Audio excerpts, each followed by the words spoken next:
I'll be moderating the forum tonight. I'm going to the forum on a stage. I want to give candidates an opportunity to speak to the voters. This is an event that helps the voters get to know the candidates. And it's participatory government, and we want voters to be informed about who they're casting ballots for. And this gives the candidates an opportunity to introduce themselves and to help the voters make a more informed vote when they go to the ballot box. So I want to thank all of you for being here. If you're here in person, if you're listening in on radio, on Facebook, or for YouTube, thank you for watching and listening in. I also want to thank Peggy and WSLM for hosting this event. This is a great opportunity for everybody to pay for it, whether it's as a candidate or as a voter. So thanks everybody for being here. And like you said, it's going to be a long night, but I hope everybody came in there and makes it through. So with that being said, we're going to start with the 9th District Congressional race. So if you're here as a candidate for that race, if you would step on forward, I'm on the podium here. There are some microphones lined up that we'll have you speak into, and we'll get started.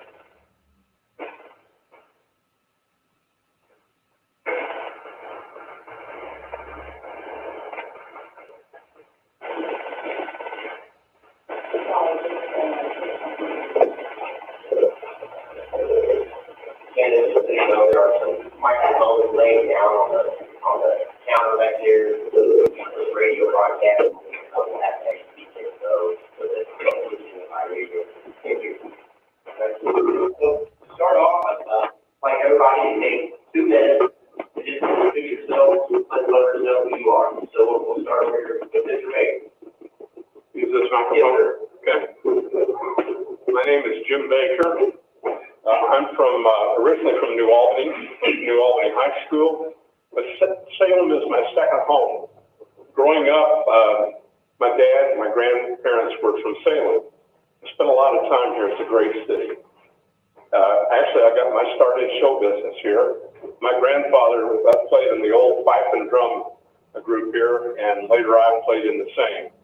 And my old drum set is on the 2nd floor of the Hay Museum. I love Salem.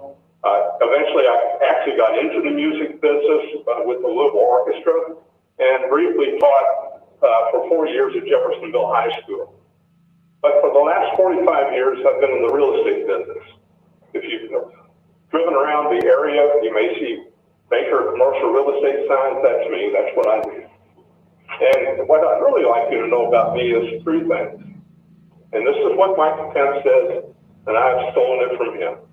I'm a Christian, a conservative, and a Republican in that order. To me, being a Christian is the most important part of who I am. I believe that we should hold up the ideals and morals and things that are in the Bible, which I believe to be the living Word of God. As a conservative, I think we should conserve as much as we can our traditions, our attitudes, and our values. As a Republican, I believe in free enterprise and capitalism. Everything that supports that, everything that protects that. That's who I am. I'm Jim Baker. I would appreciate your vote. Thank you. Thank you. Glad to be here tonight. I actually have a background in Salem as well. My granddad moved our family down from Wisconsin to Salem, and he worked at the newspaper back in the day in the 1950s, and then they moved to New Albany to work for the newspaper there, and they moved to Louisville, bought a newspaper, and started operating that. My dad was in the newspaper business, so I have background. But I spent time in Salem, not living there and stuff, but our family has background. It's important to us in terms of getting to the Midwest. Married my wife Tanya for 26 years, 4 sons, 2 by adoption, 2 the more conventional way, active in Christian ministry and in nonprofits. But the main reason I'm running is I'm an economics professor. If I were a biology professor, I wouldn't have much to offer you, except maybe I can tell the Supreme Court justice about what a woman is, but other than that, I can't do much there. But I'm an economics professor, and they do a lot of economics in D.C. And so whether we're talking about gas prices, inflation, Social Security, Veterans Affairs, regulation, taxes, they do a lot of economics up there. And so the biggest issue to me is the debt. It's very dangerous, it's immoral, it's undemocratic. It could drive our economy off the cliff at any moment and ruin your 401ks and do all kinds of other damage. We've got to get the debt under control, which means spending under control. And so that's the most important issue to me. But, you know, they don't have any economics professors in DC right now. So I'm just thinking one. Let's just send one economics professor to DC and see what happens. Can't hurt. I'm Eric Schonberg, ericforcongress.org is the website. Thank you. Hi, I'm Steve Barnes Israel. I'm running to be your next congressman. I am a U.S. Army combat veteran who fought in Afghanistan, where I earned a Bronze Star. I am a businessman. I am the father of 2 little boys with my wife, Maureen. And I am a 5th-generation Hoosier, born and raised in southern Indiana, where I grew up in the church, where my mother is a pastor in our community, and where I learned the value of service, and where I decided that my life would be about service. And it's that sense of service that led me to join the U.S. Army. It led me to Afghanistan, where I volunteered to lead a platoon in combat. And it's led me here today running for Congress, because our country is in crisis. Our country is in crisis, and the career politicians that got us into this mess will not be able to get us out of it. It is time for change. It is time to turn the page. It is time to be bold. When I was in Afghanistan, my soldiers and I put our mission first. We put our country first, but in our politics today, the career politicians put themselves first. They put their careers first, they put their legacies first, and they put climbing the political ladder first. And it's time to move on, because our country is in crisis. We need to fix our economy. We need to secure our border. We need to make our communities safe. I spent my life fighting for this country in the Army and getting things done in the business world, and that's what I'll do when I'm your congressman. Stu Barnes is running for Congress. Thank you.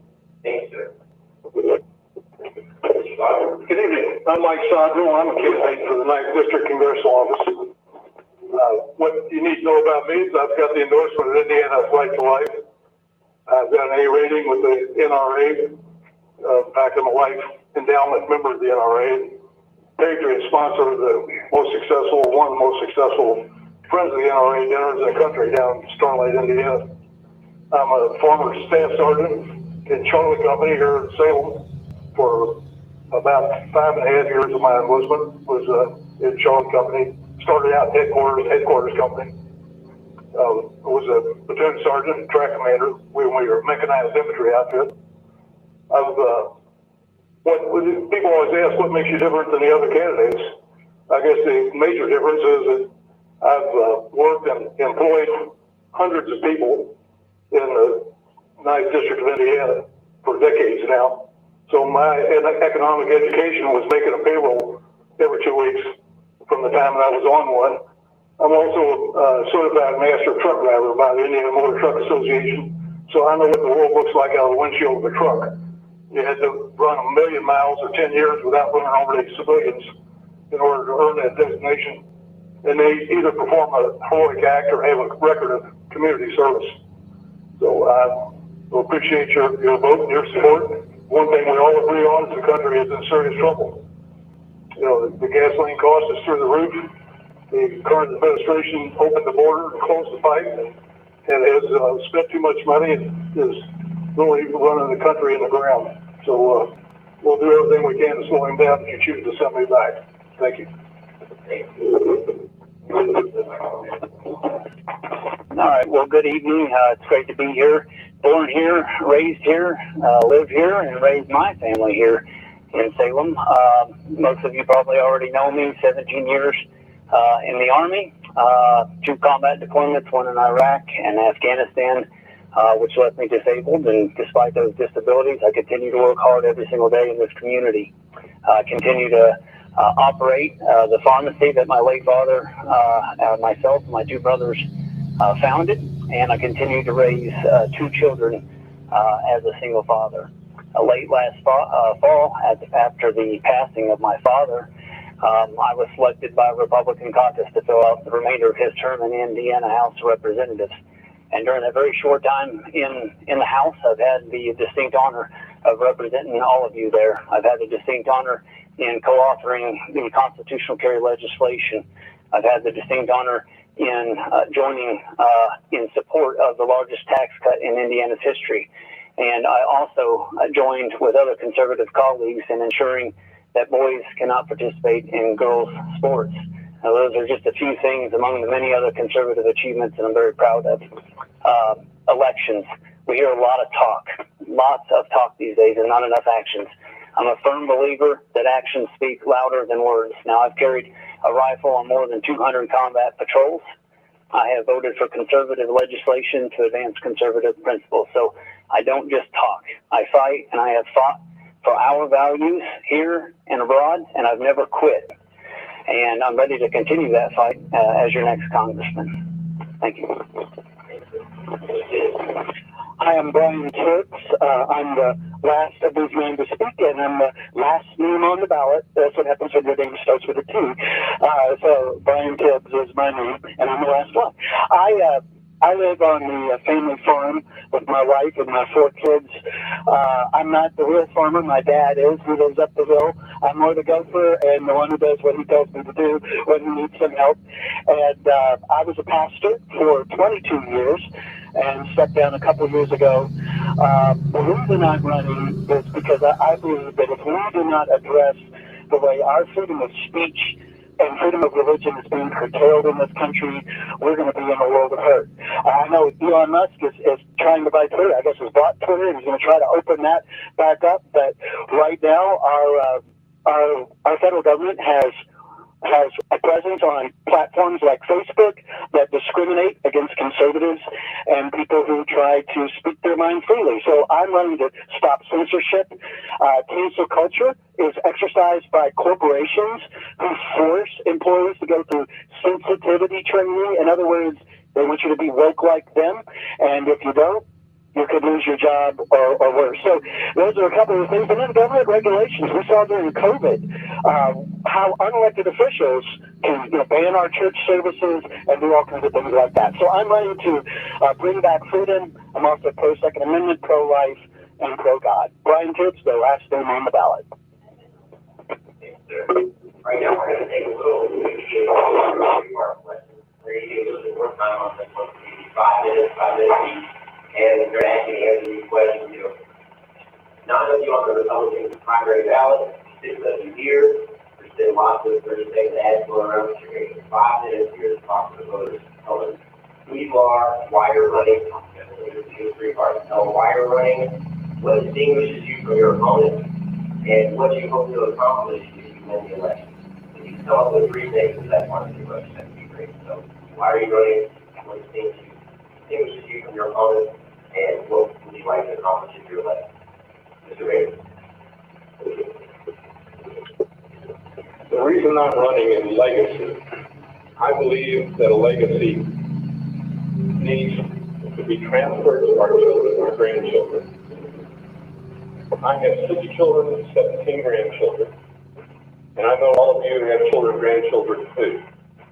And I'm concerned about what's going to happen to them. What is our nation going to be like when they take over? And so that's probably the primary reason I'm running. I wanted to make a statement. And that statement was that we need God in America again. And I know these other gentlemen here are Christians. These are fine men too. But I wanted to make that statement. I wanted to make that statement loud and clear. And the second question is, what distinguishes me from the other candidates? I'm a conservative businessman. I've been in the real estate business 45 years. I know the 9th District very well. I've worked on transactions, sold properties, leased properties throughout the 9th District. So I understand how business works, real estate works, finance works. I understand how development works. And that's the sort of things that may distinguish me from most of the other people. And the last question is, what are 3 things you'd like to accomplish if you're elected? Well, the first thing I'd like to accomplish or be involved in is closing the border. We need, the people that are coming, most of them are really good people. We need good workers in this country, but we don't need a wide open border. I tell people, if somebody came to your house and knocked on the door, would you just let them in? Or would you ask who they are? Why they're coming to your door, what are they bringing with them? Yep, our door to our country is wide open, and I believe we should shut that door first. The second thing is I think we should open up drilling the pipelines. We should create, well, we should go back to the Trump policy of energy independence. And the third thing is education. I'm concerned for what's being taught in our schools. As a former public school teacher, I'd like to see the values that I inherited, that were taught to me and to you and to your children, protected against the far left who want to inculcate us with new ideas and approaches that are, in my opinion, anti-American, that are socialist. In my opinion, also, the government is trying to create an unsustainable socialist utopia that will not happen, that will not work. That's my view. Thank you, sir. Governor, once again, tell us why you're running for office, tell voters what distinguishes you from the other candidates, and then what are three of your top priorities, three things you'd like to accomplish. I'm running against an economics professor. I mean, all nine of us are good on pro-life, Second Amendment, the border. And frankly, it's pretty easy to find Republicans who are good at that. The expertise I bring to the table is 30 years of public policy experience, federal public policy in particular, 2 books, hundreds of articles. I live, teach, think, breathe federal policy, and I just think that is really important, particularly with respect to the economy. I mentioned the debt earlier. That's my top issue. You know, it's dangerous. We know we're going, towards a cliff. We know it's in a fog. We don't know where the edge of the cliff is. And we know the knuckleheads in D.C. have their foot on the accelerator. They're driving towards the edge, and they're going to take us off a cliff. And no one wants to do that. It's not good for the economy. It's not good for bondholders. We think China is the #1 bondholder. Maybe we'll stick with Chinese. They wouldn't like that very much, by the way. But actually, there's 2 other countries that have more foreign debt or more large debt than China does. And we own a lot of our own debt. So we're actually going to kick ourselves in the shorts if we take the economy off the edge. And can't do that anymore. So my top policy issue would be to freeze spending.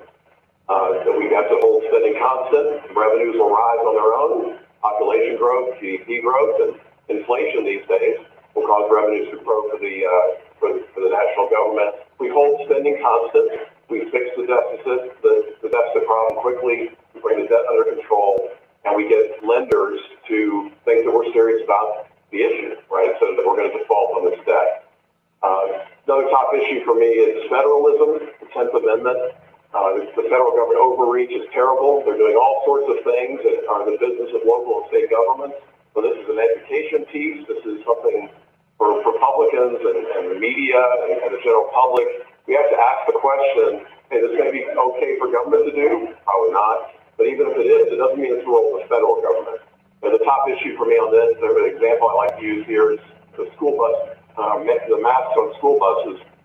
That was not Washington County schools making that decision. That was the federal government saying that your kids had to wear masks on buses. So wherever you think of masks, that is not a federal government issue, right? That is a gross overreach of the 10th Amendment. This happens on all kinds of things. So we're talking election law or mandates for this, that, or the other. It is not the role of the federal government. We need people to go to D.C. that understand that and are going to ask that question every single time. Is this a role for government? Probably not. And is it a role for the federal government? At my ranch, it's not. We're answering that question, yes, way too often. The third thing, we need to have compelling voices in D.C. A lot of divisiveness, a lot of rancor, a lot of people pursuing power for its own sake. Not much discussion of policy, a lot of politics. Every moment seems to be an opportunity for each party to pick a club up and bang on each other. We got to do better than that. And so we need compelling civil voices. We've come to a time in our country when it's not enough to be good, reliable Republican votes. We have to send conservatives to D.C., not just Republicans. And we have to send reliable voices, not just votes. In this election, you got a lot of good choices of these candidates. For example, there's a couple of big money establishment candidates. If that's your cup of tea, you got some choices there. But there's a lot of other good candidates as well. But to me, it comes down to, in my case, you want an economics professor going to D.C. And kind of funny, wouldn't it be nice to have some of that in D.C.? But it's not that funny because they're screwing the thing up badly. And so if the economy is not that important to you, vote for somebody else. If you're worried about the economy, who better to send than a free market economist who's done this kind of work, who knows public policy well, particularly with respect to the economy, who can be not just a vote, but a voice on these crucial issues. Mayor Schonsberg, I appreciate your support. Thank you, Mr. Garber. Mr. Bartlett, once again, tell us why you're running, tell us what things you do for your opponents, and what are 3 things you hope to accomplish in your life. Thank you. I'm Stu Barnes Israel. I'm running to be your next congressman, and I've spent my life in service to this country, my life fighting for this country, and my life getting things done. And that's why I'm running for Congress. I mentioned 3 things already we're going to do. We need to fix the economy, we need to secure our border, and we need to make our communities safe. On the economy, how are we going to fix the economy? We are right now in an inflation crisis, in a supply chain crisis, in a budget and a deficit crisis. It's all caused by bad policies, by Joe Biden's failed policies and this administration's failed policies. Put our economy into crisis. When I got out of the Army, I went and got my MBA, and I spent years working in the business world, helping companies grow and expand, add new jobs, and compete in this economy, compete in this global changing economy, and compete and win against countries like China. And we need folks who understand our economy, understand our businesses, and understand our families. My folks met each other working at the same factory in Greensburg, Indiana, where I grew up and where I'm from. I worked in a factory before I was in the Army and before I was in the business world. But we got a bunch of politicians in this country who have no idea what it's like to make a budget, have no idea what it's like to run a business, have no idea the hard decisions that our families have to make to live within their means. And we need to start electing people who understand that, who can make budgets, who can make tough decisions. We can fix our economy. We've got to achieve energy independence. We've got a lot of work to do in our economy. We got to secure our border. I spent a year of my life stationed right by our southern border when I was in the United States Army. I worked side by side with Border Patrol agents. I've seen it with my own 2 eyes. I have seen what a crisis it is. I've seen how under-resourced our Border Patrol is, and we have got to get it under control because we are seeing drugs and crime flow into our communities from across this country, and right here in southern Indiana, directly related to the border. Talk to any law enforcement officer, any sheriff in the state of Indiana will tell you about the drugs and the crime that we are seeing directly related to that border. Got to secure the border. And speaking of law enforcement, we have got to start back in the blue, and we have got to start celebrating our law enforcement for the heroes that they are and make our communities safe. We have a ton of work to do to make our communities safe here at home, but also a big part of that is making us safe at home by being strong abroad. Joe Biden has been a disaster in foreign policy, and we need people who understand how the world works. We have crises are unfolding around the world directly related to Joe Biden's failed policy. The withdrawal from Afghanistan was an absolute disaster and embarrassment to this country. I gave a year of my life, but many gave much more in Afghanistan, and we did not have to leave that way. That action has emboldened our adversaries around the world. Vladimir Putin in Ukraine, emboldened our adversaries in Iran, in Korea, and in China. And America has got to start being strong around the world. Again, I spent years of my life working in Europe with our NATO allies and the U.S. Army. We have a lot of work to do in this world. And let me say this. I'm very optimistic about the future of our country. We have real problems. Our country is in crisis, but we have real reason for hope. When I was in Afghanistan, my soldiers and I had a quote that's from the walls that have to be lived in that says, "Adversity reveals genius, prosperity seeks genius." It's that first part, that adversity reveals genius, that motivated us and stuck with me through my life, and I think it's telling right now because our country is facing adversity around every corner. But America has always displayed its genius in times of crisis.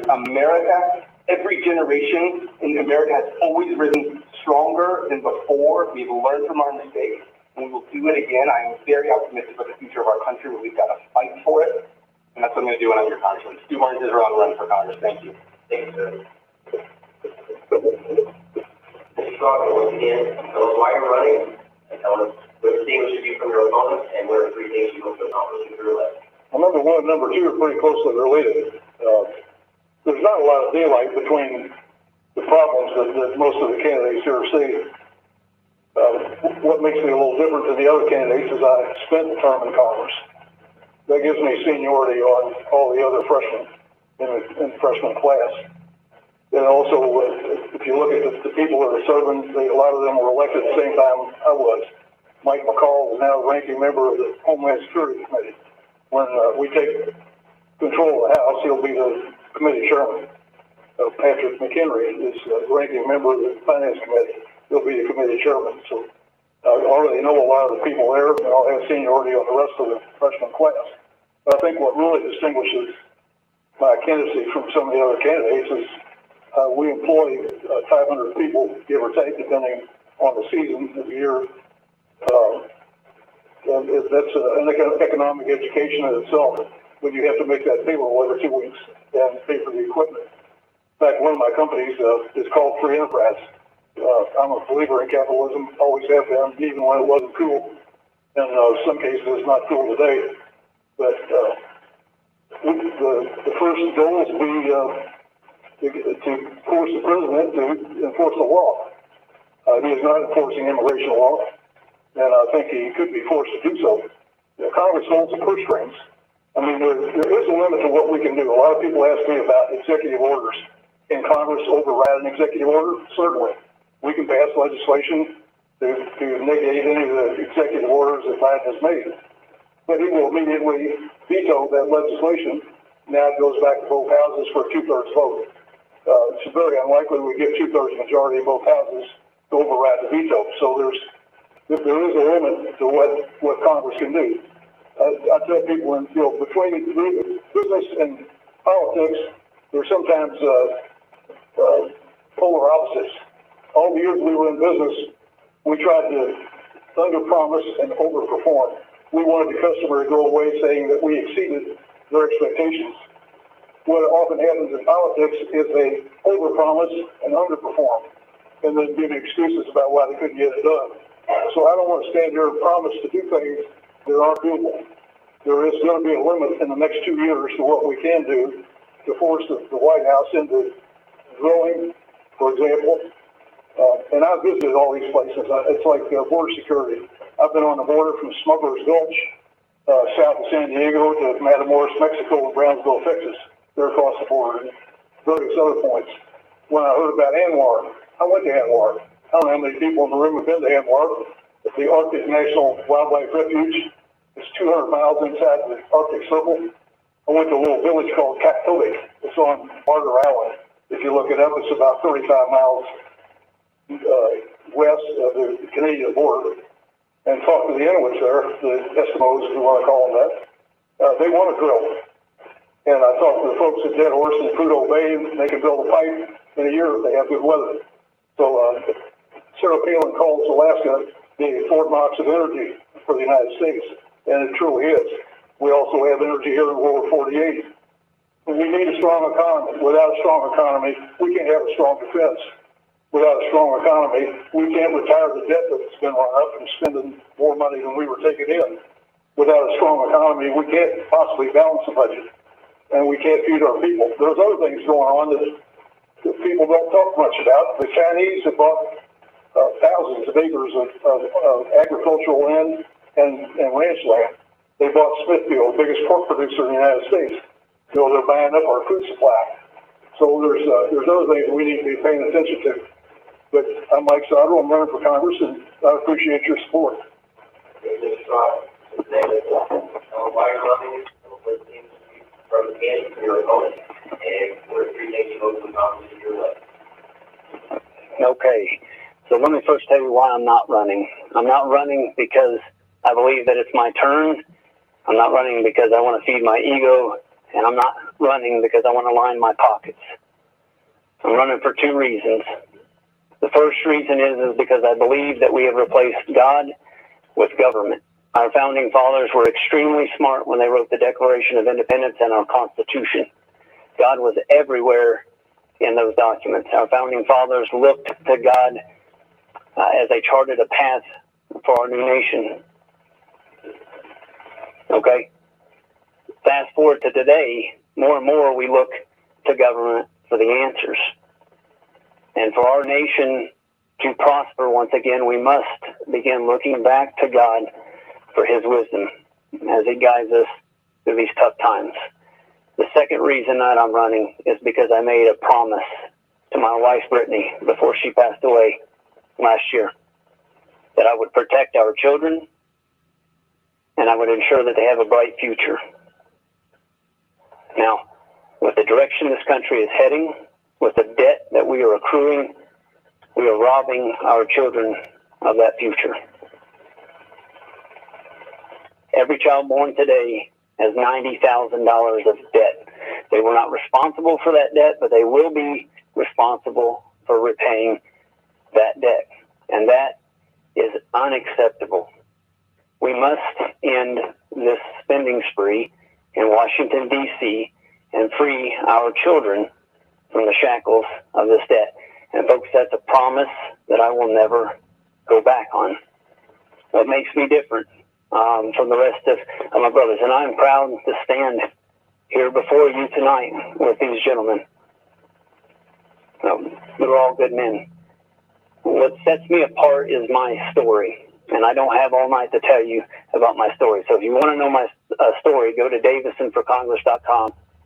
If you want to see proof in the pudding of what I can do as a freshman legislator, go to IGA.in.gov, and you can see how much that a guy who is willing to be a workhorse and not a show horse can get done.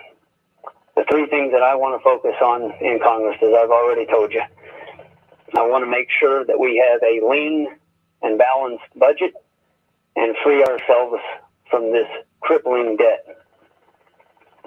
I also want to make sure that we restore our faith in God and put Him back at the very center of what this country was founded on. And I also want to focus on restoring faith in our American democracy. I want to prove to you guys that when a politician tells you that they're going to go to D.C. and they're going to end the spending spree, that they live up to exactly what they told you they were going to go there and do. And I will do just that. I will do exactly what I'm telling you I'm going to do. I humbly ask for your support, your prayers, and your vote on May 3rd. And thank you. Final district is, with the voters, why are you running? What distinguishes you from your opponents? And what are three things you want to accomplish if you're elected? Right, so what would distinguish me immediately from everyone else is I've made a term limits pledge, and it's not just to vote for term limits legislation, but to hold myself to a 3-term term limit. That's 6 total years, 3 2-year terms. That I would be good enough to be elected. It would be good enough to elect me twice and 3 times. That would be all I would serve, 6 years. That's what Trey Hollingsworth did. That's what Senator Young did before when he was representing the 9th District.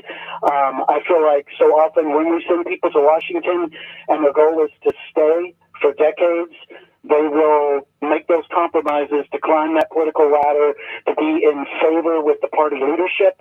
But when you look at Trey Hollingsworth, he stuck to his principles during his 6 years in Congress because he knew he wasn't going there to be a permanent resident. So that's one thing that would distinguish me. Another thing is I was a pastor for all those years. As a pastor, you spend a lot of time listening to people and trying to solve very difficult situations, whether it's a couple on the brink of divorce, whether it's somebody contemplating an abortion, or whether it's somebody on drugs that you're trying to help rescue. And by God's grace, it takes a bit of creativity to figure those things out. And so I want to take that same can-do attitude to Washington, D.C. and not say, well, there's things we just can't do. I believe all things are possible. Except, for example, several years ago, when the IHSAA eliminated our state basketball tournament and went to class basketball, I thought, but at least the legislature, the people's representatives, should vote on that. That's a big deal in Indiana. But the General Assembly for years said, well, we would like to vote on it, but we can't figure out a way that we have any say over the IHSAA. And so I watched this and watched this and watched this, and finally, when a Republican was elected as my state senator, Jim Smith, I wrote a bill. And it said, no high school can be part of an athletic association, a publicly funded high school, that is part of an athletic association that has a multi-class tournament, that will get a chance to vote on this.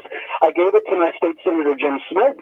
He said he would pass it on. A year later, Mike Dell, the senator, introduced the bill. There were hearings all over the state. They took polls all over the state at the hearings, and at least the General Assembly got to vote on the issue. And so that's the kind of creativity I want to bring. So when I say big tech censorship, our auditor of state, Tara Klutz, asked me at another event. She said, well, what are you going to do about big tech censorship? These are private groups. And I said, the government has websites, has Facebook pages, has Twitter accounts, all these government agencies. So I would offer a bill that says the government can't have a presence on any platform that censors free speech. And Tara looked at me and she said, that's good. That would work. So it's that kind of creativity that I want to bring to Washington, D.C., a can-do attitude. So, yeah, the censorship thing, I think is very big. We need to preserve our freedoms. I want federal dollars for education to follow our students instead of funding organizations that want to teach critical race theory. Let the parents decide where the federal funds go. And I want to stand up against these government regulations that come from Dr. Fauci and other people like that. And there's ways to do that would give the Congress the ability to override these things and even a good president, if we get one in a couple of years, to undo them. So basically, why am I running?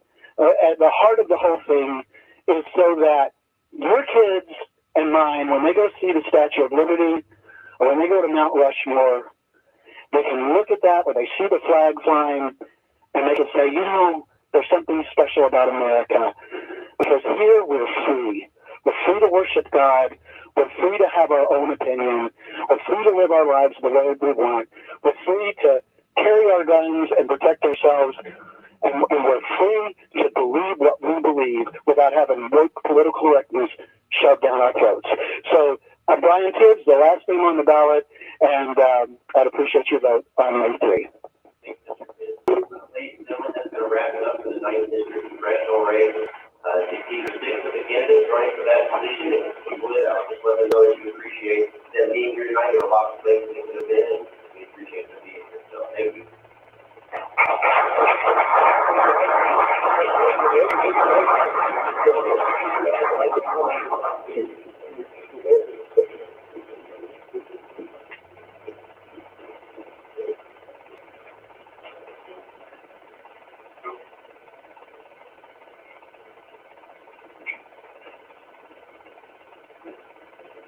The next competitive race that we have is for the assessment office. We have Gregory Hall and Sherry Weaver. So here's the step on up front here.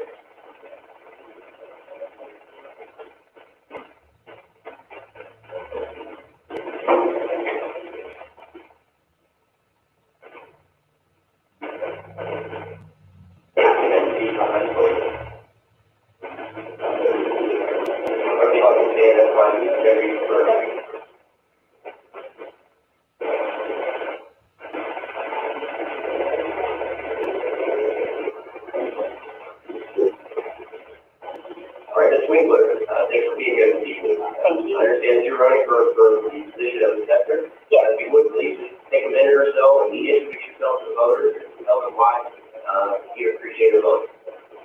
My name is Sherry Wingler. I've been with the assessor's office for a little over 3 years.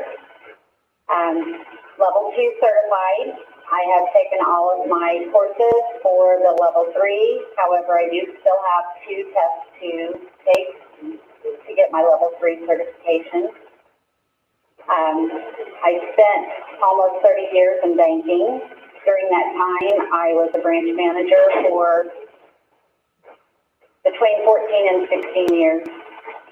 I was a branch manager and loan officer doing mortgage loans, car loans, personal loans.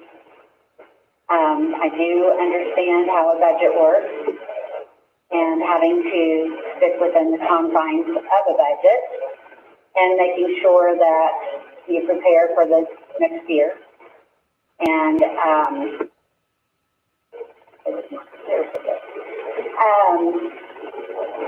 I managed several people throughout the years.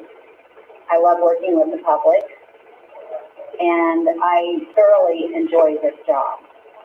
I do understand how land values work, how property values work. I worked in construction loans along with my mortgage lending. I thoroughly enjoy helping these people understand right now we are just swamped with questions about the tax bill. Sometimes it's the assessment, sometimes it's just the fact that the tax rates have changed. We are welcoming people in every day to discuss what their questions are. And getting to spend this time with them is very helpful. Not only do we get to know them, they get to know us. We have a wonderful group right now, and I hope that the group that we have right now can stay together for a long time. That was my main reason for filing. The current assessor actually encouraged me to run for several months. He later changed his mind. Wasn't expecting that. We worked fine together. Thanks for being here. Okay. I would just appreciate their vote, and I look forward. I don't plan on retiring. I have no vision of that whatsoever. I have worked in the public since I was 15. I was raised here in Washington County, and I'm here to serve my community. That's the way I was taught. Thank you very much. Thank you. Appreciate it.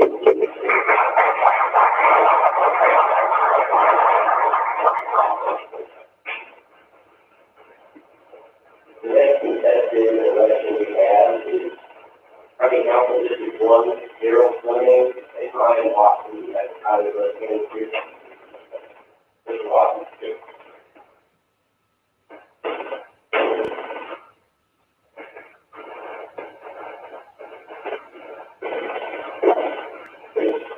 Just so you know, folks, if there's anybody here who is uncontested election and wants to take opportunity to introduce yourself to the voters, we'll give you that opportunity to take election.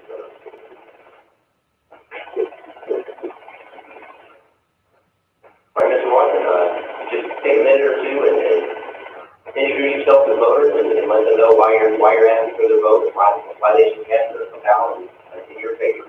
All right. First of all, my name is Ryan Watson, and I am humbly seeking to serve as Washington County Council District 1. My whole life has been about service, whether it's been through my church or whether it's through my family. Service is what I've been about. That's what I live for. That's what we were all called to do, is serve, and that's what I've done. What I would like to do is serve the citizens of Washington County in the role of County Council. Last week, if you were at the Lincoln Day dinner, I mentioned just how blessed I've been to be a part of this community all my life. I was born over at the Washington County Memorial Hospital at the time. Dr. Apple delivered me, and I consider myself a privileged person. Privileged in the regard that I've got to be a part of this community. I've raised my kids here, helping raise half of my grandchildren. We have four, excuse me, with one on the way. And throughout this whole process, I've never seen anything I did not like about this community and where I live. So, when back in the fall, when it came upon me to consider serving the community, thought about it, prayed about it, spoke with my wife, spoke with my family, and decided, why not? Why not give back to the community that gave so much to me, that gave so much to my family? One of my lifelong quotes or sayings or mottos, whatever you want to call it, has been service above self. I'm not running for personal accolades. I'm not running to start a new career. I'm running simply to serve. I want to make sure every department within the county has the resources that they need to operate safely and efficiently. And I want to serve the taxpayers. That's why we're here, to serve them. I want to be reachable. I want to be their voice. Whether it's in Walmart, whether it's at Tumbleweed, wherever it may be. I want to be reachable. I want to be approachable. So come ahead. Take that one. I believe the voters understand what you're hoping to accomplish and what you're running for. Is there anything else you'd like to let them know before we move on to the next break? No, just encourage everybody to get out and vote on May 3rd, and I would appreciate everybody's support. Thank you. Thank you, sir.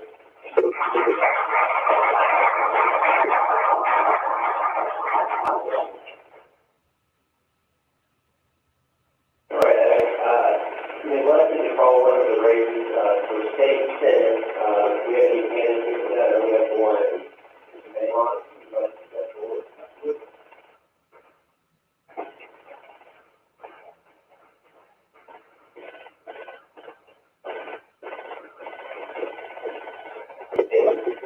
Mr. Van Horn, I just go back to the question I asked in the 9th district candidate. It's sort of a three-part question.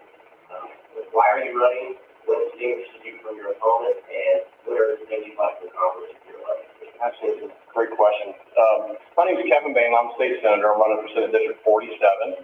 I didn't wake up one day and just decide to run for state senate. This has been about a year-and-a-half process. Last May, I actually decided to get in this race. We've had 2 different districts and 4 different opponents in this race. The only thing that's been consistent in this race has actually been me. And so we're just we're persevering in this process. But I want to tell you a couple of things I think might be helpful to you. One is a little bit about my background, and 2, a little bit about the vision and direction I think we can go in the state of Indiana. I grew up in a 900 square foot house until Dad kind of knocked the wall out and moved us into the garage a little further. I have a twin sister. I have an older sister and a mom, and we shared one very small bathroom. So I know how to share, and I think that's maybe an important attribute for a state senator. But my mom worked at Kmart as a clerk at the front desk. My dad was a binder cutter operator.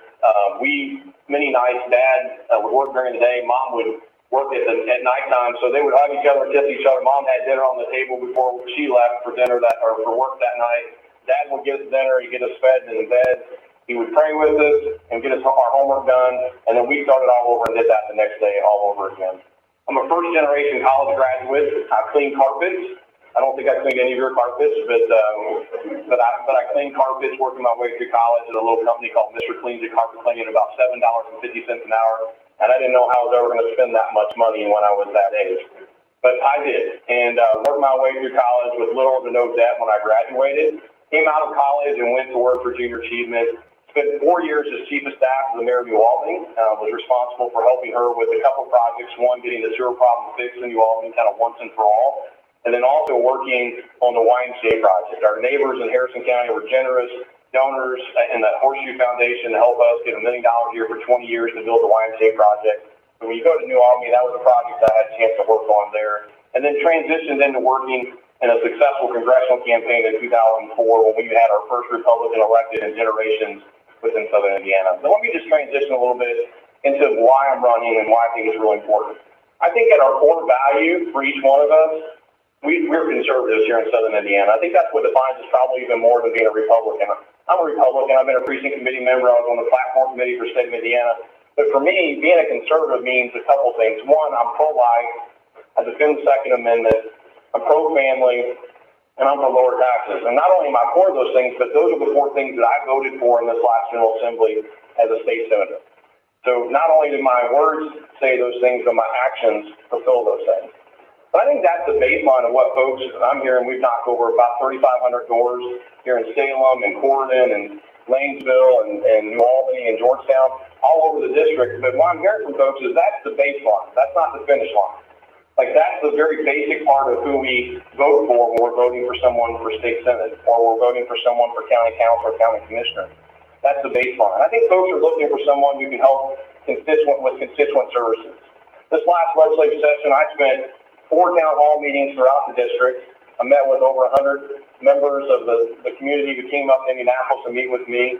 And during that time, we had meaningful conversations around the table. I've had small group meetings that have led to getting rural solutions done at the local level at a very short period of time. But I think people want a conservative voice in Indianapolis, but I think they want a listening ear here. You want someone who's a conduit for you. So if you have an issue at the state level, you have someone who's an advocate and will work on your behalf to make sure those things get done. And I think that's very important. The second thing I will tell you is the reason I'm running. I think people want proven results. They want someone who has a record of leading in a way that has proven results. The YMCA is one example, but this legislative session, I started November the 26th in the General Assembly. That was my first day. And a lot of times in the first session, members don't carry bills, but I was successful enough, and I'm very humble about the fact that members of both the House and the Senate and the governor signed them into law. But we had 3 bills that became state law in the state of Indiana. One of those was the tax abatement for farmers. For the first time in anyone's memory, folks now who are actually farmers, who are business owners, let's get that right, get a tax abatement if they choose to get a tax abatement from local government on property and on equipment. We put them on equal footing with other businesses. So I think people want something in the way of proven results. If we're looking at the future and how do we lead from here, I think we can do a better job.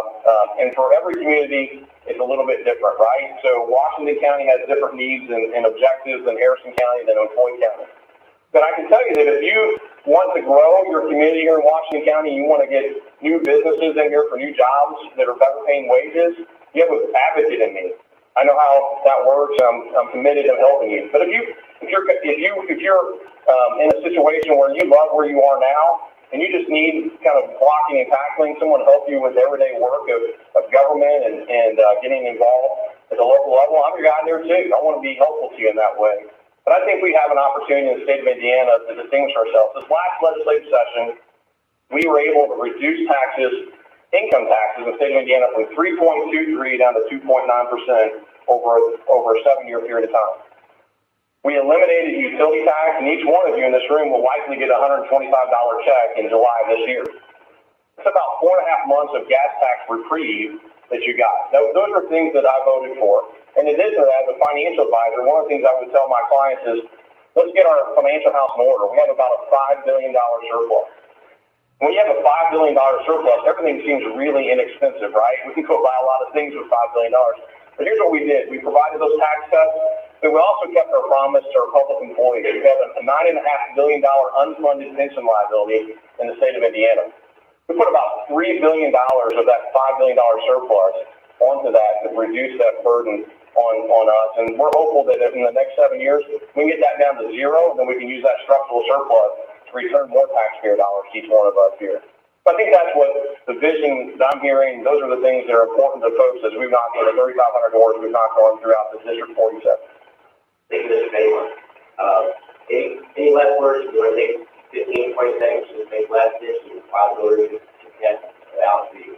I just tell you, I'm like you. I'm a hard worker. I get up every day thinking about how can I do something a little bit better, a little bit different, and working towards a goal.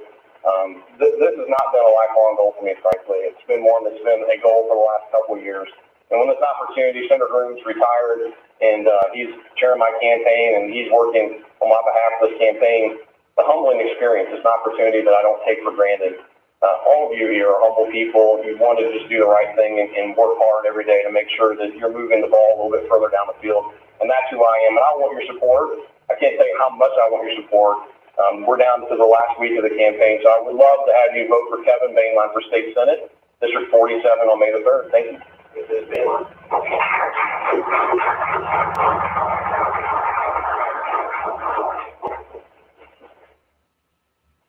Now we're going to have County Council District 2. You candidates for that race, Tanya Marshall, Carlton Phillips, and Forrest Walker.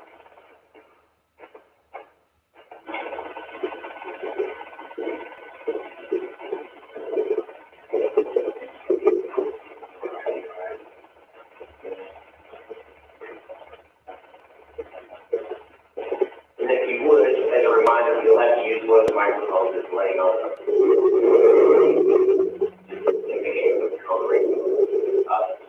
Thank you again for being here. We've got two of the three candidates for County Council District 2.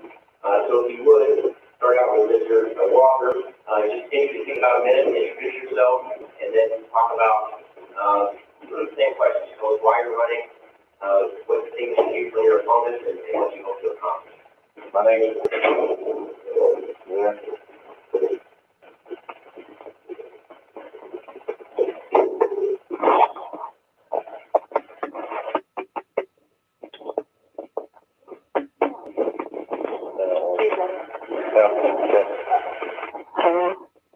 Is it working?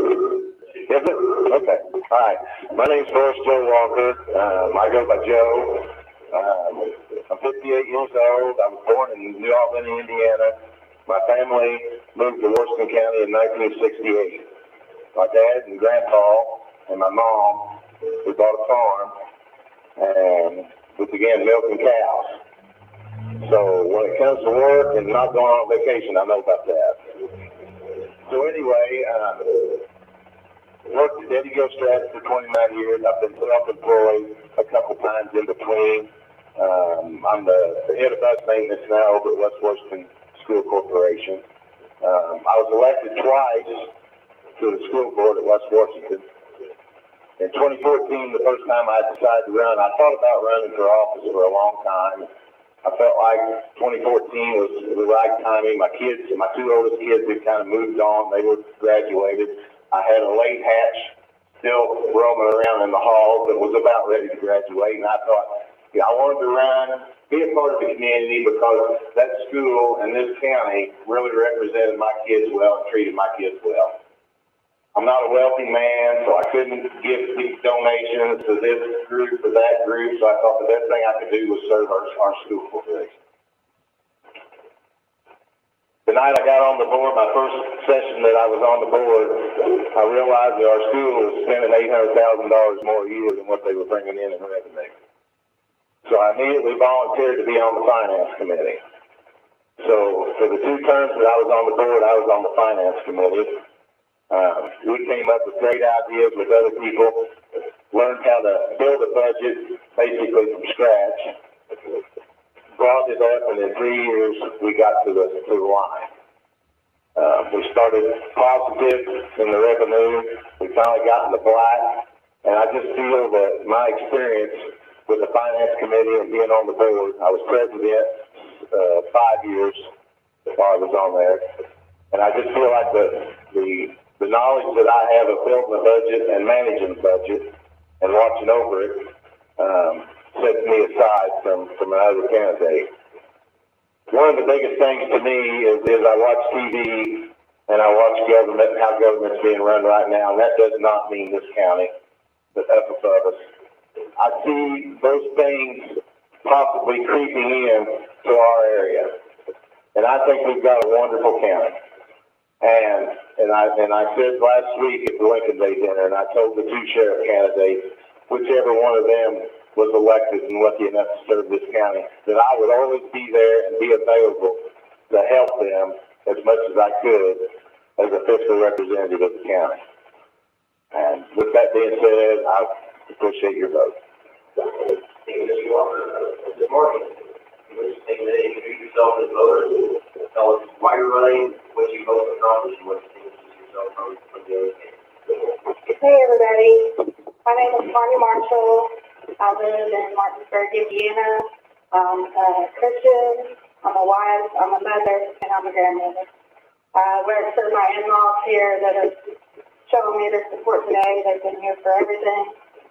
And I think a lot of the miscommunication that I've been hearing at the meetings we've been going to, at the gatherings, is that people don't really understand what the county council does. And the county council is the fiscal body of your local government.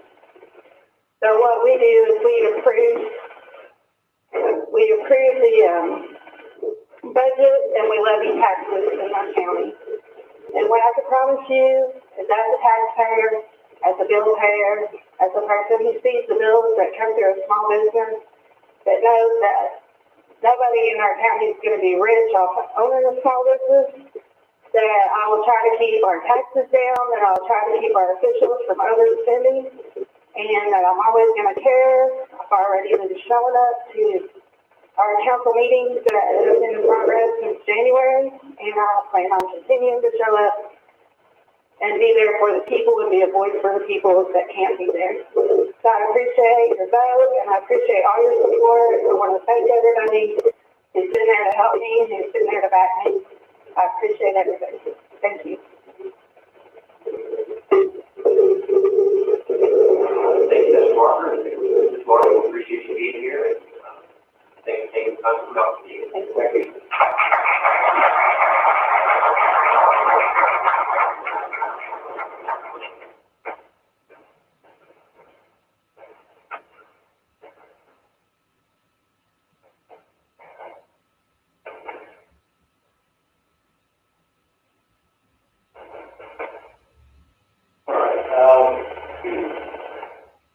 One of the contested elections that I know a lot of you are here for is the sheriff election.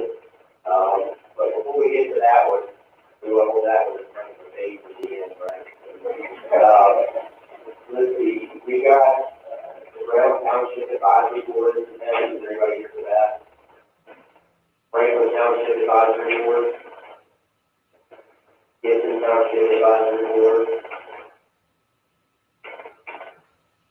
Allen Township Advisory Board. Might not be here as late as we anticipated. Jackson Township Advisory Board. Jefferson Township Trustee. Jefferson Township Advisory Board. Madison Township Advisory Board. Monroe Township Trustee. Pierce Township Trustee. Got it. Hold on here, okay. I thought I was gonna strike out.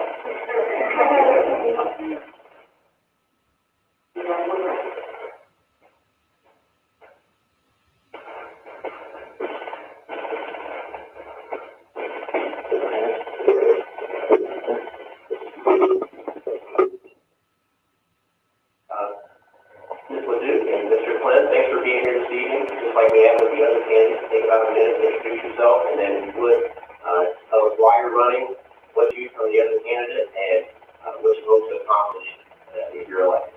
We'll start with Ms. Leduc. My name is it on? Okay. My name is Brent Miller. I am running for Pierce Township Trustee. I have been married to my husband for the last 32 years. We have 4 children, homeschooled them all, and when they left the nest, I went ahead and decided that I would get a job back out in the community. I have been working for the town board for the last 4 years as their community coordinator. I love working with communities and everything. I work on their events and everything, and then Wood Township Trustee, she came to me and asked me if I'd be the clerk for the township. For the last 3.5 years, I've had the opportunity working with the community through that. I have lots of training in it. I've worked with the consultant, Steve Anderson. He has trained me thoroughly. I go to all the meetings every year. I love working with small communities, and I just want to move forward with it. I have been working with some of the business owners in Tegan, the Betterment community, and trying to help with that. So I'm just not a trustee that wants to help with township assistance, wants to work with the fire department, but I want to work with the community and help the community grow and move forward.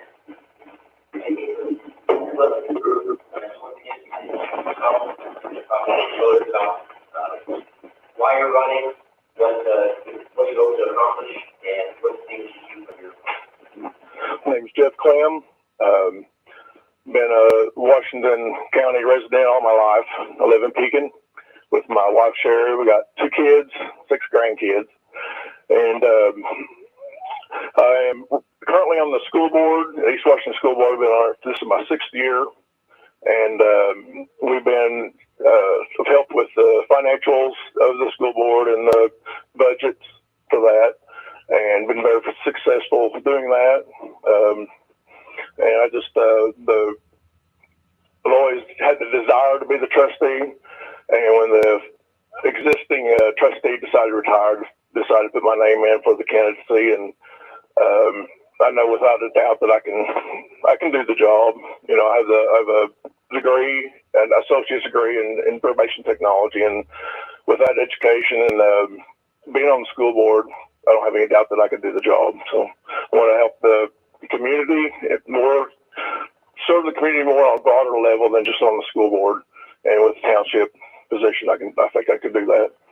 And just be able to help the fire department get what they need to keep us safe when they go out and do their thing. So I just appreciate your vote.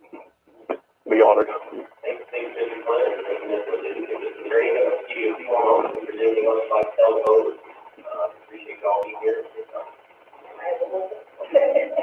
One unique situation that I had was during COVID, our township trustee, she had, caught COVID during the pandemic. And according to Indiana code, the clerk becomes the trustee and takes on that role of responsibility. So I took on that role, dealt with fence line, dealt with township assistance, and I believe that is a unique thing that, brings to the table for this position.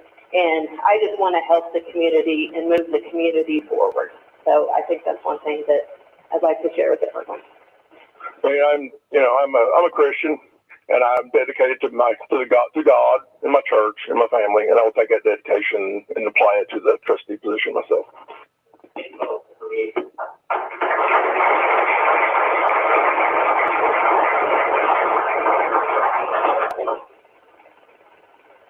Okay, we have Pierce Township Advisory Board candidate. Fulton Township Trustee. Come on forward.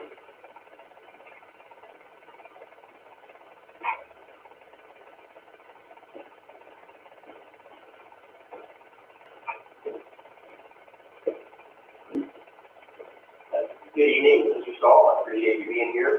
If you would, just tell voters, introduce yourself to voters, tell them why you're running, what you hope to accomplish, and what things you from your accomplishment. Sure. Hi, my name is Cameron Stahl. To start off kind of who I am, I've lived in Washington County my entire life. I live in Pekin. We're just off of Boyle Road there. Me, my wife, who we've been married, she's going to get me on this. Our anniversary this year will be on the 14th, and that will mark 10 years for us. So we have a daughter that is 8 years old, and currently we are hosting a foreign exchange student from Germany. I graduated high school, got my associate's degree in information technology from Ivy Tech shortly after. So I got a 2-year degree and immediately went to working in the technology field. I did that for 10 years. And then at a scary time, 2 years ago, in the middle of the pandemic, I quit my job and started my own IT business. So that's what I currently do. I started that business completely, the business is debt-free and has been since the beginning. So I'm familiar with budgeting, both in the business aspect side of things as well as our personal life. I had to make changes there for me to do things on my own. The reason I'm running for Fulton Township Trustee is to help the community, obviously, as well as township assistance in Fulton Township, I feel, to be improved. I believe that all those in the community that do come to the trustee should be treated with respect, and get the help if they don't qualify for funding to be, directed to where they can get funding and assistance. As well as our volunteer fire department is in great need of help as far as financials for really the goal there is the new fire department. The current fire department building there is in not great condition at all. So a huge goal that is up at that. To go and answer the question about why, how I differ from my opponent, and I don't see this as a downside for me, but my opponent has been in the Fulton Township Trustee office for 32 years. So I think bringing someone new, a fresh look at things would be great. I would appreciate your vote on my third. Thank you. Thank you, Mr. Stahl.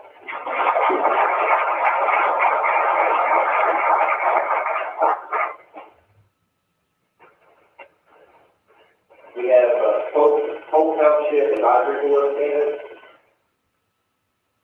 Fulton Township Trustee. Fulton Township Advisory Board. Vernon Township Advisory Board. Washington Township Advisory Board.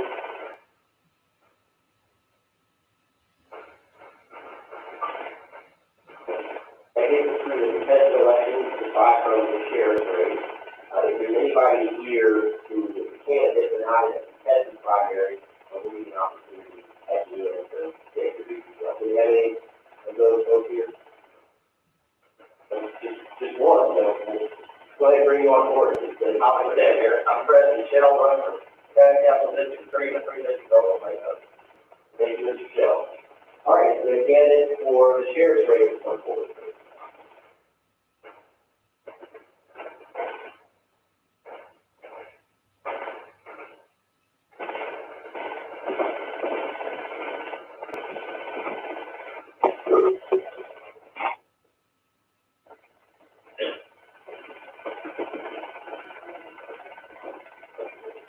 And just as a reminder, you'll have to use one of the microphones that's laying on the counter so that it comes through on the radio. So, first of all, I'm going to give you each, I'm going to spend a little bit of time with you to make sure we're fair and keep this equal. I'm going to give you each 90 seconds to just introduce yourself, tell voters who you are. Ms. Blevins, my name is Wayne Blevins. I'm running for Washington County Sheriff. I unfortunately am not a lifelong resident here. My father is. My grandparents, my great-grandparents were, but I unfortunately was born up north. I moved down here in 1982 at the age of 14 and attended Salem High School. After high school, I was working at the Child Craft Factory. While there, I was one of the youngest lead persons to run an area there. I learned quite a bit there as far as managing and running employees and I guess you'd call it inventory. I'm married, been with my wife 36 years. Next month will be our 34th year anniversary. I have two wonderful children. Autumn should be 35 this year. My son Jordan in the back will be 22. Blessed with two grandchildren, Harley Ann and Grayson. I got two Polish grandsons, Jose and Aaron.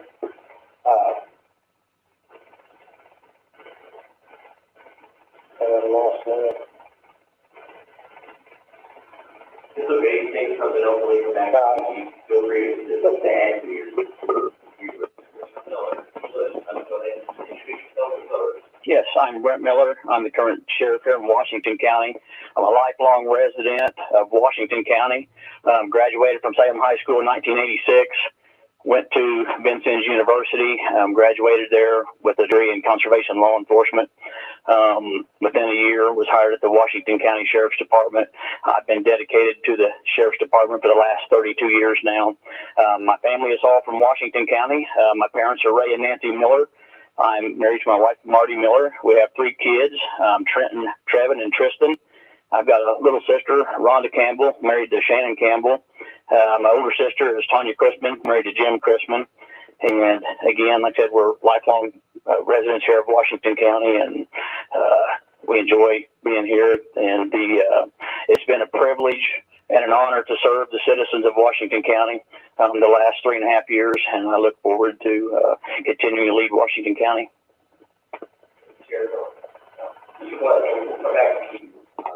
We'll give you 3 minutes here. Same question we asked all the candidates. Why are we running? What distinguishes you from your opponent? And what do you hope to accomplish if you're elected? I'm running because as a young boy, I was always a police officer, and for years I really impressed me as a cop. Unfortunately, with college. I worked on factories, as I was a father for several years. I worked up for county ambulance service for several years. Deputy coroner for several years, for 4 years. All that, and being a police officer, really kind of day-to-day job. So, doing what I do. Unfortunately, I've been a road officer my entire career. I started 1995 as a reserve deputy. In 2000, I got hired as a process server. In 2001, I got hired as a deputy. Unfortunately, for 3.5 years, I was paid jail staff pay. And I worked through as a deputy, and then the sheriff was the last started back later on. I worked 3.5 years as a deputy, but I got paid jail staff pay. That's kind of something I'm hired. But I'm running because I've got a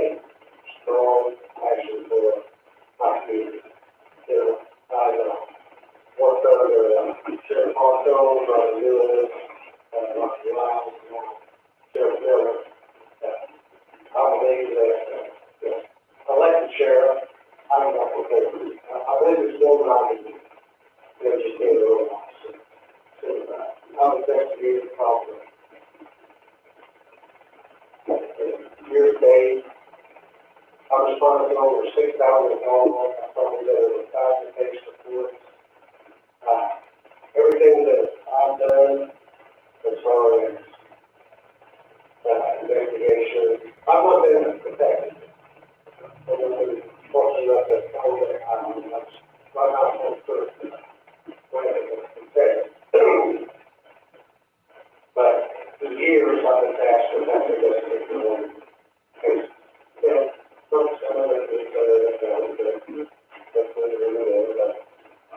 I'm learning because I'm really passionate about the family. I'm passionate about the family.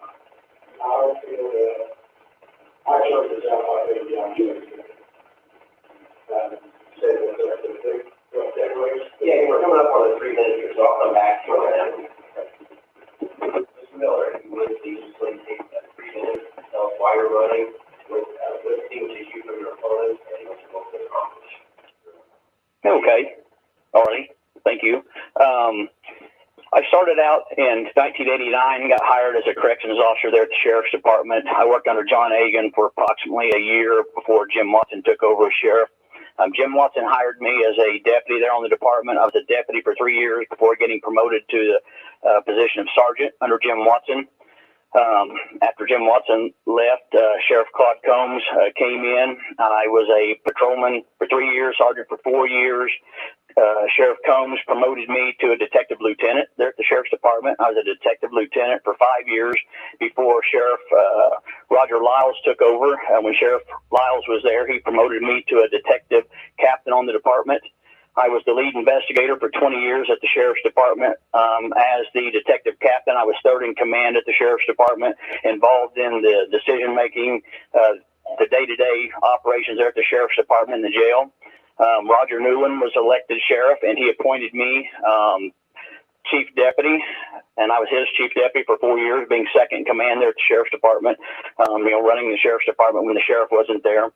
I was elected in 2018 to be the sheriff, and the last 3.5 years I've been the #1 guy there at the Sheriff's Department.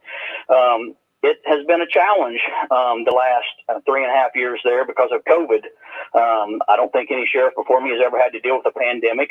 Nobody knew what to expect out of that. My staff and I did a very good job implementing procedures and things there to reduce the exposure to the inmates and our staff there at the jail. As of January of this year, we only had 5 confirmed COVID cases in the jail. We've had a total of less than 3 dozen COVID cases as a result of the things that we did there to keep the COVID out of the jail. And it was the nucleus of emergency services is our dispatch center there in the jail. And it's very important that, again, we kept the COVID out of the Sheriff's Department and jail, because that's what dispatch runs. The police, fire, and EMS was all dispatched out of the department. Also, during that time of COVID, we also experienced a shortage on staff and personnel. Washington County is the 7th largest county in the state land-wise, 514 square miles. Population about 28,000 people. Our Sheriff's Department responds to, on the average, of 18,550 calls a year. Last year, we lost our canine officer, we lost our drug detective, we lost another deputy to another department, a third deputy, and then we had one on light duty that was eventually on maternity leave. That left us with 9 deputies on the department to answer those calls and protect and serve the citizens of Washington County. And it was an easy job, but we did manage to get that job done. I did go to the county council and talk with our local county council about public safety. It was a concern to me. It was definitely a concern to the county council. I partnered with the county council to sure. Thank you. And you need to answer the third part of the question that I didn't give you enough time for earlier. We'll come back to you. Okay. What are your priorities?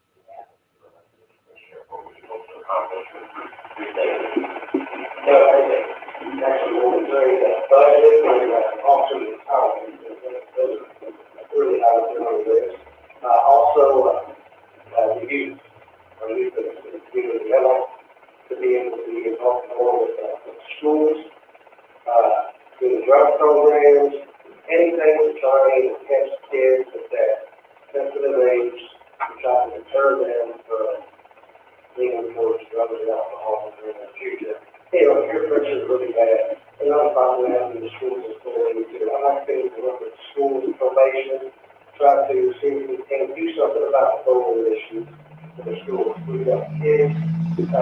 I'm responding to calls where we've got elementary and our school kids that cut themselves, that talk about suicide. Several things as far as utilize that. It's getting more involved with schools, with YMCA, different things like that. I said there's a lot of things that I need to learn, and then if he had to learn them, I would like to learn them too. I said I'm going to come through the process, but as far as the difference, You could say with the mission of the budget, you could say a little bit more about that. oh, I just want to make sure that, that the budget's ran, we get over the limits, and whatever's left over goes back to the general fund. I don't think we're running a budget without cutting any corners to make sure that we get the best from the sheriff's department. I'm taking on that concern, and I believe that like the sheriff, I can still on the employees of the sheriff's department,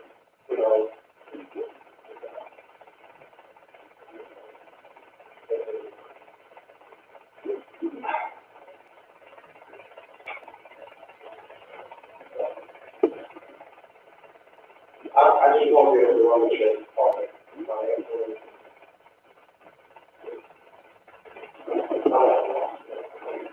On my qualifications, you talked about budget and the use, and is there a certain thing that you'd like to make a priority? Community involvement. I'd like to be able to get the community to be more involved. I worked second, third shift for a long time. I'm on third shift there. And back years ago, when I was on third shift, I was the only officer to cover the whole family. So state troopers out, it was just me by myself and one grade and one officer. And I was responsible for the calls and paperwork done and doing what needed to be done. But with the way the property drugs and the drugs and stuff are, and the other issues, I'd like to address the drug issue. But having some kind of program with the home care facilities out in Canada, where we set up something for the officers every shift that would make rounds and check these businesses for their employees. Some stuff did happen, but I was more community involved. Or you take it over 3 minutes, so we're going to, we can come back to you, yeah, more time than we anticipated you, come back, both of you are hostage. Mr. Miller, same question, what are the 3 priorities you have? If you have time to get more than 3 minutes. Okay. Thank you. Well, obviously, youth is very important to me as well.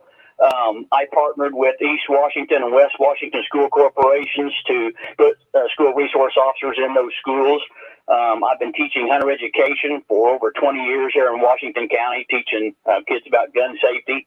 I've also been a youth sports coach for the last 15 years. I've taught things or coached such as YMCA soccer, Little League baseball, Little League softball, middle school softball, middle school football, all the way up to high school football. I believe it's very important that local law enforcement have a good working relationship with the kids. Even though my kids are graduated now and out of high school, I still go back to the schools, not just Eastern. I go to all the schools here and go to the events and things. So I think it's very important that the youth do have a good relationship with law enforcement. And I think it's good that law enforcement officers, are willing to coach kids and mentor those kids who are going to be the future leaders of Washington County. As far as the budget goes, I'm a taxpayer too. And I can assure you that when I work with my budget and things, I do my best to stay within my budget. I have returned money to the general fund every year that I've been sheriff. I will continue to work to do that. Like I said, the additional appropriation that I went and asked for last year was to put 3 additional officers on the road here in Washington County. We have hired 6 deputies in the last year. The last one is getting ready to go through the academy now. We are a very young, very inexperienced department. 4 deputies on our department have less than a year experience on our department. I've got 3 deputies that have 6 years or less on the department. I've got 2 other deputies that have 2 years or less experience on the department. So it's very important that you put somebody in the position to be the sheriff that can lead these deputies, that has the knowledge, that has the experience to guide these people. Because it's a huge liability on the sheriff's department if you don't have someone that has that guidance or that experience to be able to do that. And I am that guy that has the experience in things. Again, being the lead investigator for the sheriff's department for 20 years, I investigated everything from burglaries to thefts to murder to child abuse to drug cases. And drugs are a huge problem in our community. It's been a huge problem. It will continue to be a huge problem. I'm excited to have 6 new deputies on our department, 3 to replace the 3 that left and 3 new ones so that we can make a difference in our community. We truly haven't had detectives on our department for a couple of years up there because staff shortage and things like that. I have a detective right now, but he wears the uniform and he answers calls every day because we've been short-staffed trying to get everybody through the academy, get them trained and get them back out on the road. And I'm actually excited that we're going to have 3 additional deputies there on the department. One that can be a property crimes detective to be devoted to working property crimes and solving those cases, and another detective to go back to replace our narcotics officer that left our department to go to another job, another agency, and we've not had one since then. And I think that we can make a bigger impact with this once we get these officers through the academy and get everybody trained and we get them on the road. I kind of feel like I've been robbed the last 2 years as the sheriff because we have been closed because of COVID. Because I told my deputies that I wanted to be proactive and not reactive. I wanted them to get out and make a difference and prevent things from happening before they happen. But when COVID hit, I had to pull back on things, and I had to tell my deputies, hey, we're going to have to pull back. We're going to be more reactive than proactive, in order to try to help keep the exposure from COVID from getting into our jail and things like that. And we still made arrests. That's okay. Get back to Mr. Blevins, he's kind of people here. Mr. Blevins, and we'll go back to Sheriff Turks on this question. So, you left off talking about the drug problem. I want to talk about that just a little bit. What is being done, and what do you believe can be done to minimize or stem the drug pandemic or epidemic, and that's what you're about to do? Well, our drug overdoses aren't up as high as they were years ago. They seem to be down just a little bit. But being more involved with the public, addressing the cause, trying to get somebody on the drug team. We've been without somebody, a member of our department on the drug team now for a little while. But trying to get somebody back on the drug team, somebody that can start looking into the calls, answering the tip lines. I wasn't able to be on the drug team, but back in the early 2000s, with one of the Salem officers that moved on to another department, I was given the opportunity to work drugs with him a couple times with confidential informants, putting wires on people, doing controlled buys.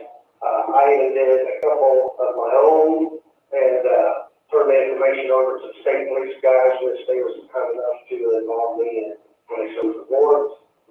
But I know what it takes to investigate drugs. I mean, sometimes it's a little time consuming, sometimes it's a little easier, just depends on the situation.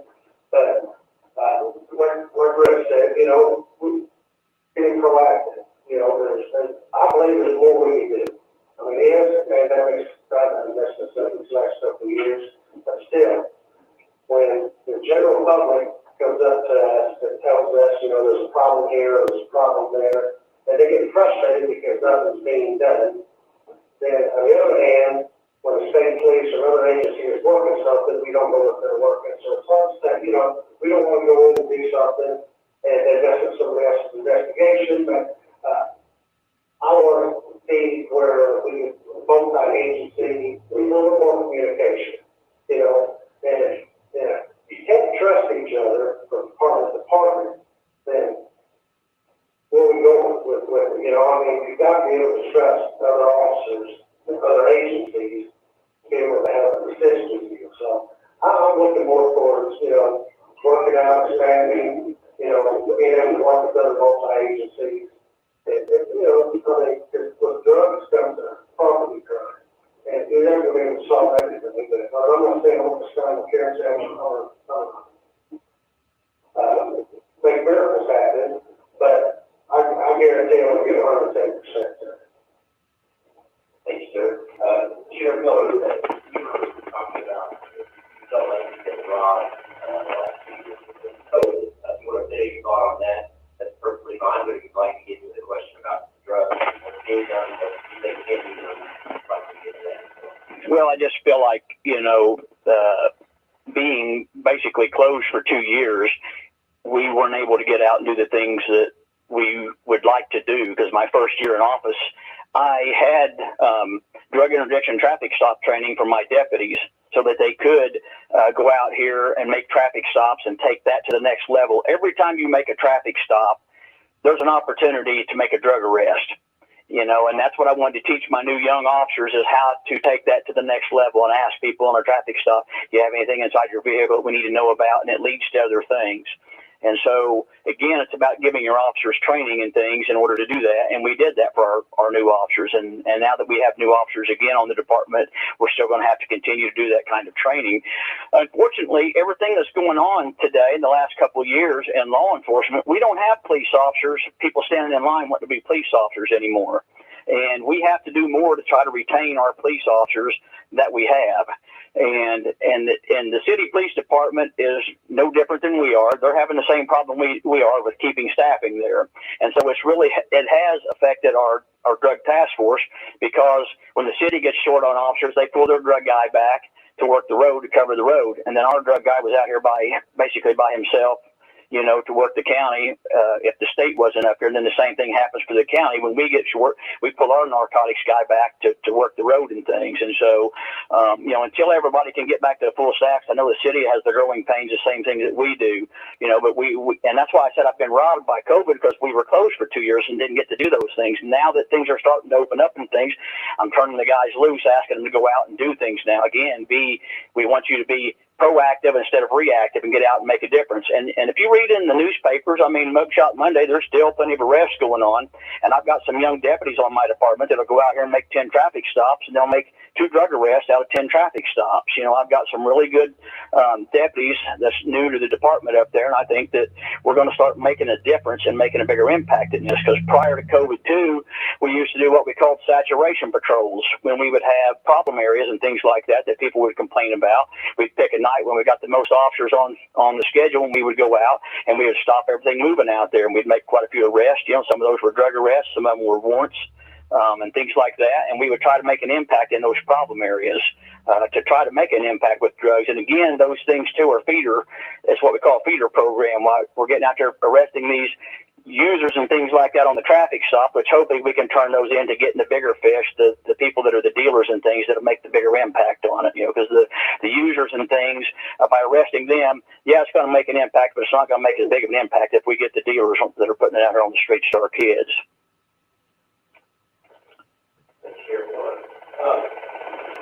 I want to ask one more question before we wrap up. This builds on something Mr. Blevins said earlier about taking an oath, and Sheriff Miller that you said about making arrests and traffic stops. I want to know, and I think I want the voters to hear, what you believe the role of the sheriff. What is the sheriff's role? Well, he's the head law enforcement officer of the county. His role is to, run and maintain the sheriff's department and the jail, public safety. Those are the three main things right there as the sheriff's role. Being elected, I want everybody to know I'm going to be a constitutional sheriff. I am pro-second amendment, again, I'm not a politician, but he's the head law enforcement officer for the county. He needs to be able to work with other agencies, police, fire, other agencies, fire, and work with your other elected officials. But the main goal of the sheriff, I guess, is to we run the sheriff's department, run the jail. I'm not good at public forum. I'm a police officer. I can do the job. I know how to do the job. I do the job well. I have 100% conviction rate, and I believe I can lead the department into the future with a lot better things. Thanks,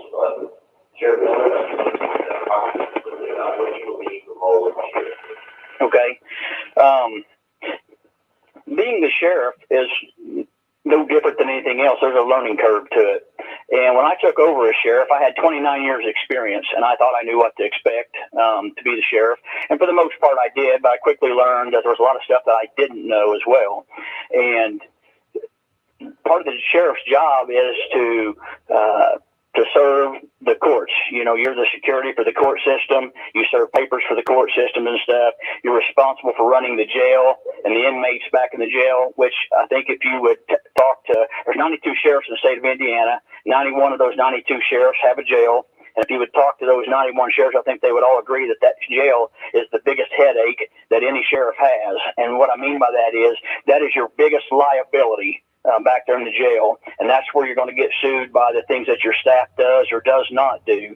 And so, you know, again, by putting somebody in a position that doesn't know how to run the jail and those things back there in jail opens the county up to a huge liability. And it's no different with the deputies and things too. You know, you have a big liability when you've got young, inexperienced deputies and things like that. So again, you have to have someone who has the experience, who has the knowledge, to run those things, to keep things in check, you know, and to worry about the budget. And again, like I said, the decisions I make on a daily basis aren't just as the sheriff, but also as the taxpayer. And how I gauge things is at the end of the day, when I go home at night, can I sleep with the decisions that I've made today? And if I can, then I've done a pretty good job. And if not, then I may need to rethink things and do things differently. You know, have I made mistakes as the sheriff? Sure I have. I'm human. I'm just like anybody else. I've made some mistakes throughout my career, but I try to learn from my mistakes. I've tried to be fair and consistent in my policies, and I've tried to treat people the same and try to treat people the way that I want to be treated.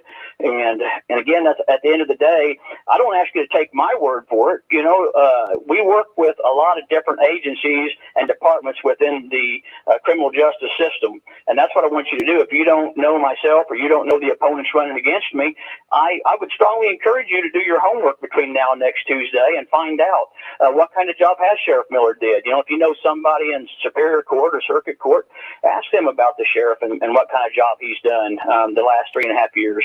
If you know somebody in the prosecutor's office or the probation department or even the public defender's office, the clerk's office, the auditor's office, I think I've had a very good working relationship with the county council and the commissioners, and I've tried to do a good job, and I think that I have. And so again, I ask you, don't take my word for it. You know, do your homework and go out and talk to the people within the criminal justice system to find out what kind of a job the sheriff's done in the last 3.5 years. Thank you. Yes. Last thing, I'll give each of you 60 seconds just to make a final pitch. Washington voters for you. Well, I'm one that for the last 27 years been outside the box looking and watching and observing, you know, what's going on, what's been working, what's not been working. I've seen, like you said, we've got big turnaround with people coming and going, you know, some moving around to different jobs, others moving because they just didn't like the job. I like to be one. I want to be the sheriff that builds more leaders, not followers. Okay? I want to build the sheriff's department. I don't want to tear the department. You know, I want to be fair and equal for everybody. Whether you're an employee, whether you're a constituent, whether you're an inmate, it's fair and equal. You know, one of my slogans is duty, honor, and commitment. Okay? That's what I want to give to the county. You know, make sure that, you know, that I'm giving them 110%. I'm giving them all I need. Okay? As far as with the parties involved, you know, I've been a Republican all my life. I've been true to my party. You know, I've been actively involved with my party. And I hope they look at that. But, yeah, I mean, I'm looking for the office. I'm seeking the office because I believe I can make a difference. You know, nothing against Brent or the other sheriffs, but the last 3 elected sheriffs have been elected Democrat sheriffs. I'm stacking to give me a chance. I believe that I can get in there and I can do what is fair. Thank you. Well, thank you. And take up about 90 seconds. There's Sheriff Bill, you want to take about 90 seconds. Congratulations. So voters, my Okay. Well, I have worked, like I said, underneath 5 different sheriff administrations. I've worked under Democrat administrations. I've worked under Republican administrations. I've been promoted by both Republican and Democrat sheriffs. Again, if you want to look at, my qualifications and my training and things like that, go to Re-elect Brent Miller Facebook page, and you can read that stuff about me there. I believe that the citizens of Washington County deserve to have a sheriff that's running for the right reasons. I believe that the citizens should have a sheriff that that truly cares about the citizens of Washington County. The citizens deserve a sheriff that gives back to his county, gives back to his community, believes in servant leadership. I have always been that guy that I like to give back to my community. My family gives back to our community. I've enjoyed doing that for years. Again, if you look at my community involvement and see what I've done with the youth over the last 15 to 20 years, I think it's pretty obvious that I believe in giving back to my community. I like to help with benefits. I like to help out with benefit auctions and things like that. I donate my time. I give to my community. And I think it's important for law enforcement to do that, to build that relationship between the public and law enforcement, because today there's a big respect issue out there between law enforcement and the community anymore. And I've told my deputies, that when you're out in an area somewhere, get out of your vehicle and actually talk to people and try to earn their respect. Because respect is something that we don't have anymore as far as law enforcement goes, or even teachers and stuff in school. And I want to try to improve that relationship between police officers and the public. And I believe that I am that sheriff, and I can lead the sheriff's department. I've been a team leader, a team player. Thank you, and I appreciate your vote on May 3rd. Sorry to interrupt.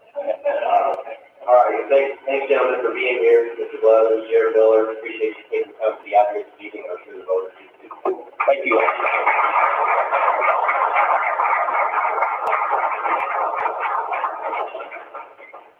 All right, before we wrap up, is there anyone any candidate here who had hoped to speak and hadn't had an opportunity to speak yet?